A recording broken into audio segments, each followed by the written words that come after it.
Hello everyone welcome back to my channel केमती अच्छा आपण मैंने आशा कर बहुत भलरे थे मु भी बहुत भलरे अच्छी आज हूँ पहली रज आ पहली रजरे आपण मानक समस्त को हैप्पी रज तो आज तो समस्त घरे पिठापणा हो पोड़पिठा तो मस्ट हो समस्त घरे समस्ते दोली भी खेलुवे रज पान भी खाऊे तो न्यू ड्रेस तो भी हो श्योर तो छोटे छोटे छुआ मैंने सब अलता लगे थे तो आम भी सेमती सेलिब्रेट करूँ आज रज आम जेहेतु बेंगलोर रहीचु ये सब स्कूल ओपन हो गला बट फिर भी आम सब ओडिया बासी तो मिसिकी आम सब रज पालन करूँ ये से भलरे नहेले भी तो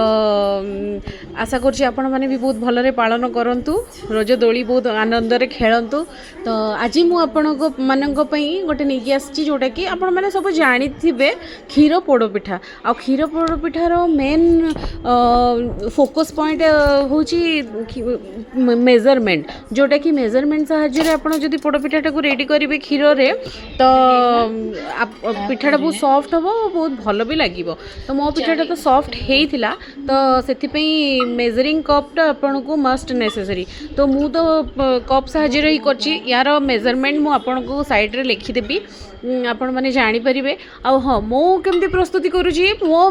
प्रस्तुति प्रणालीटा मुझे शेयर करें ट्राई करके देखूँ केमती कौन लगुच मत निहारी जनइबे मत भल लगे तो चलतु आम मुझे बतौच कि केमती कौन आम रेडी करूँ तो फर्स्ट कौन करेंगे बासमती चाउल को लेकिन जोटा कि पतला बासमती राइसटा सेटा को लेकिन 4 ରୁ 5 घंटा सोक करके रखिए वाटर सहित तो जितेबाला ग्राइंड करेंगे से वाटर को पूरा ड्रेन करदे ओनली राइस को ग्राइंडिंग जार रे रखिए तो कौन पे ना आम यहाँ क्षीर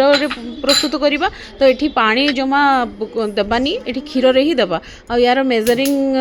हूँ जमती कि मेजरमेंटा जमती कि गोटे मेजरिंग कप रे जदि आप नेले गोटे कप राइस से हाफ कप आपड़ जिते ग्राइंड करेंगे हाफ कप मिल्क देवे आउ टिके सॉल्ट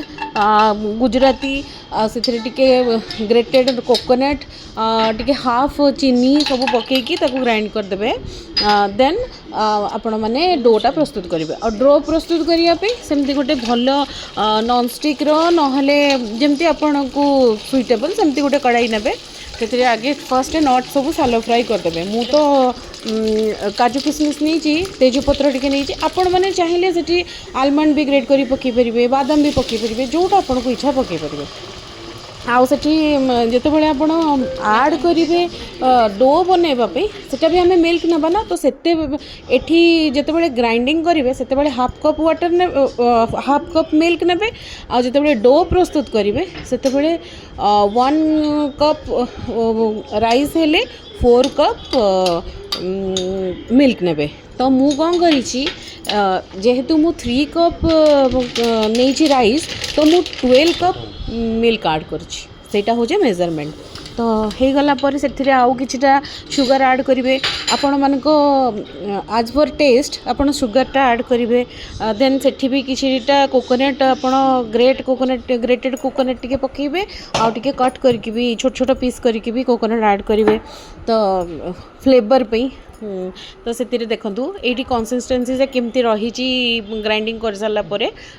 पूरा स्मूथ पेस्ट हम तापर तार डोटा आप धीरे धीरे धीरे धीरे घाटिकी करेंगे तो डो हो सारापर जमती कि कदली पत्र साहाय्य नहीं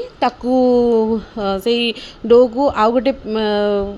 जोड़ा मोटा थी टे मोटा वाला कंटेनर रे आपन जदि बसईकी पोड़ पिठाटा ना ताकू पोड़ा ना तो से मोटा कंटेनर रे कले टिके बेटर हम कौन पे ना पतला नेले ना जल्दी लगिज तले लगिज पिठा मझिरू कंचा थी बट आपन को लगे कि से हो गला आ पोड़पिठा क्षीर पोड़पिठार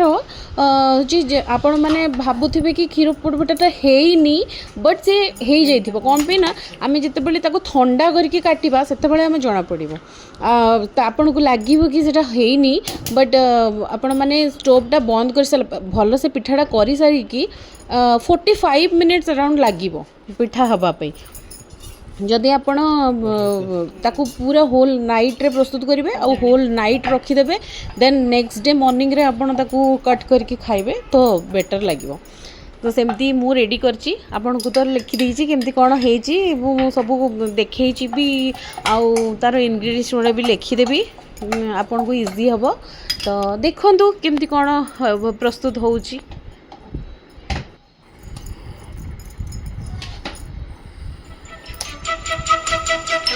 हाथ मेरा थाम लो साथ जब तक हो, बात कुछ होती रहे बात जब तक हो, सामने बैठे रहो तुम रात जब तक हो।